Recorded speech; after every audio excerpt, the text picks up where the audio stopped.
Even after more than 3,000 years, the mysteries surrounding Egypt's Queen Nefertiti still fascinate archaeologists and history buffs alike. The reign of Nefertiti and her husband Amenhotep IV was a turbulent time in Egyptian history. The couple tossed out the old gods and set up a new religion that gave them absolute power over all their subjects, which didn't go over too well. Known as the mistress of Lower and Upper Egypt, she was a queen, a priestess, a wife, a mother, a political revolutionary, a beauty icon, and maybe even a pharaoh.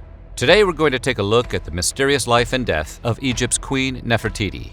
But before we get started, be sure to subscribe to the Weird History channel and let us know in the comments below what other powerful historical women you would like to hear about.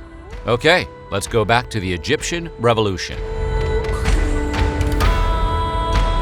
While no one knows who Nefertiti's parents were, there are several theories. The most commonly accepted holds that she was the daughter of a top Egyptian advisor named Ai, who himself would go on to become pharaoh after the death of King Tut. Another less accepted take holds that she may have been Akhenaten's sister or cousin. Indeed, like many of history's royal families, it wasn't uncommon for Egyptian rulers to marry their siblings or extended family members. Yet another theory holds that Nefertiti was a Mitanni princess named Tarukipa. The name Nefertiti means the beautiful woman has come, which might suggest a foreign origin. Like the others, however, this theory can't be proven and raises as many questions as it answers.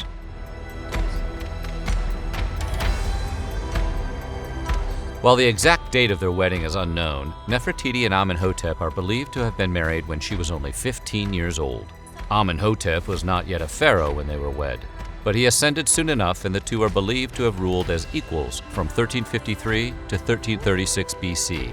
They would also have 6 daughters: Meritaten, Mikataten, Setapenra, Ankhesenpeten, Ankhesenemen, Nefernefer, and Neferneferuten Tasheret. They also possibly had 1 son. The royal families lived in various palaces and complexes in Karnak. One of the most impressive was a temple called the Gempatan, which was devoted to Nefertiti.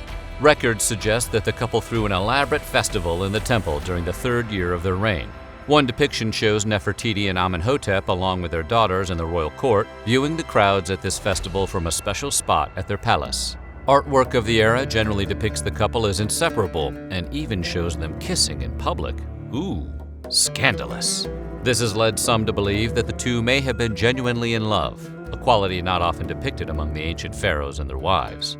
Nefertiti is believed to have been faithful to her husband, despite the fact that he is known to have fathered children with other women, including, quite possibly, the future King Tutankhamun.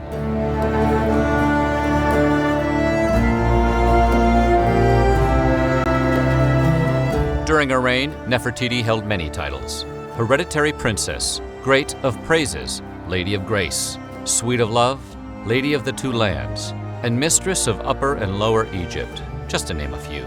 Inscriptions about her describe a queen who was in charge of and heavily involved in all aspects of the royal court.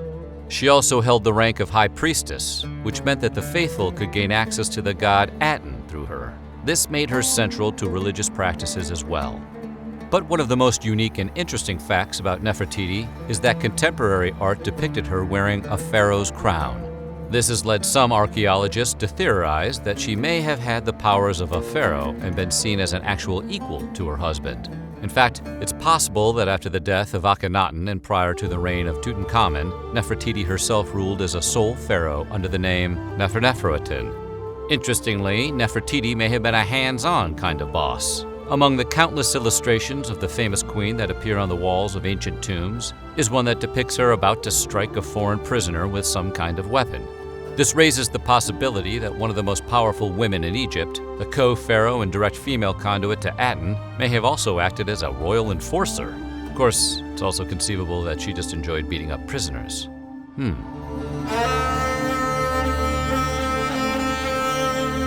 When Amenhotep IV became pharaoh, he inherited a kingdom that was prosperous and powerful.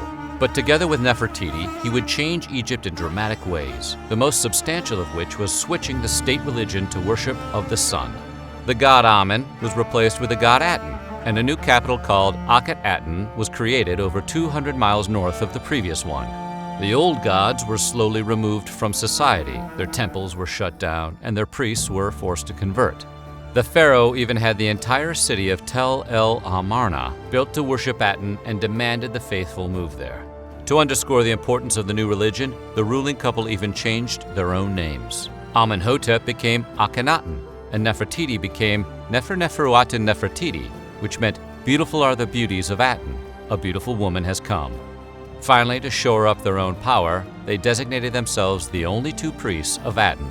None of this is believed to have been very popular with the people of Egypt, but defying the pharaoh was a quick way of getting oneself killed, so most went along with it. Over time, however, Akhenaten became intolerant of old religions and other beliefs and began a long, expensive campaign to destroy them. The kingdom sank into debt and turmoil. Things probably would have gotten a lot worse, but luckily for the people, Akhenaten died before things spun completely out of control. After 16 years of ruling Egypt alongside her husband, Nefertiti disappears from the historical record. No one knows why, but there are several theories. Akhenaten and Nefertiti caused a substantial amount of political turmoil during their reign, so their successors made every effort to erase their legacy. Records and artifacts were destroyed, and the end of Nefertiti's story may have simply been destroyed along with them. On the other hand, some archaeologists believe Nefertiti vanished from the record because she died. Supporting this theory is the fact that the couple's daughter, Meritaten, is known to have served at court as the great royal wife during the final years of Akhenaten's reign. This might suggest that Meritaten replaced her dead mother as Akhenaten's consort. Still others theorize that she became co-regent and ruled under the name Smenkhare. These historians hold that Nefertiti was co-pharaoh in her husband's later years, and then continued to rule after his death, until Tut was able to assume the throne. Interestingly, Nefertiti's daughter Meritaten was Smenkhare's consort as well.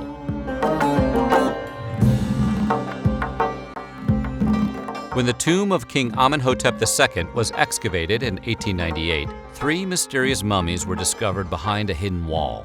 Located in the Valley of the Kings, the tomb was found to contain the mummy of the king as well as a young lady who archaeologists suspected of being Nefertiti.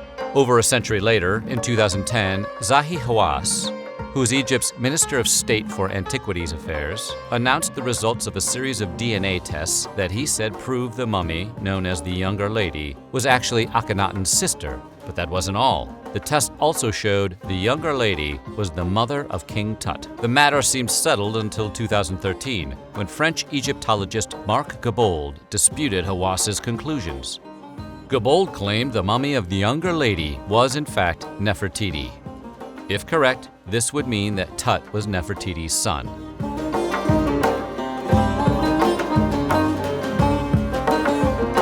One of the most intractable mysteries of Nefertiti concerns a famous bust that depicts the queen with one blank eye. It's a strange artistic choice for a sculpture of a person whose name literally refers to her beauty, and its meaning has been debated since the bust was first discovered.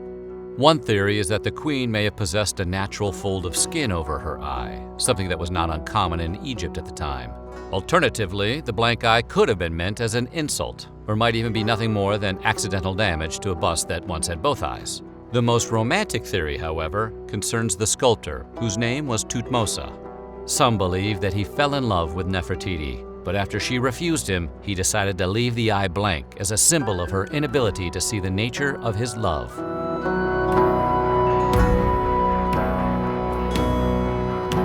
Nefertiti is famous for her beauty. All known busts and paintings of her depict a person with features that would have been highly sought after at the time. But some researchers are beginning to think this image may not be so accurate.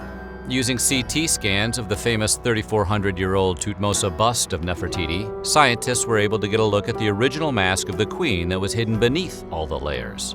Differences noted include a bump on the ridge of the nose, wrinkles on the cheeks and near the corners of the mouth, and less depth at the corners of the eyelids. This has led some experts to conclude that the royal sculptor used his vast skills to create an idealized version of the queen. Equally plausible is that Akhenaten himself insisted that his wife be portrayed as more physically beautiful than she was in real life. Whatever may have occurred, the face we know as Nefertiti today did not likely match the reality of her appearance.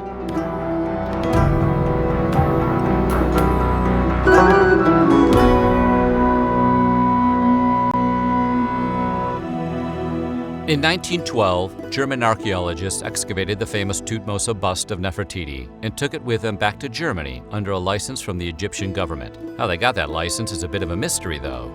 At the time, the country was dominated by the Ottoman Empire, but was under British rule. Complicating the matter even further was that Egypt's Antiquities Department was being headed up by the French. Whatever the case, by 1913 the bust was being displayed at the Neues Museum in Berlin. After the Nazis took power, they seized the bust, along with numerous other priceless works of art, and hid them away. When asked about the bust of Nefertiti, Hitler himself said, "I will never relinquish the head of the queen." After Hitler's death, however, American troops finally located the bust in a salt mine and placed it in a museum in West Berlin. In 2009, it was returned to the Neues Museum, which had finally been rebuilt after being bombed in World War II. The government of Egypt, for its part, considers the statue looted property and disputes Germany's claim to any kind of legal ownership. So what do you think? What is the most intriguing part of Nefertiti's story? Let us know in the comments below, and while you're at it, check out some of these other videos from our weird history.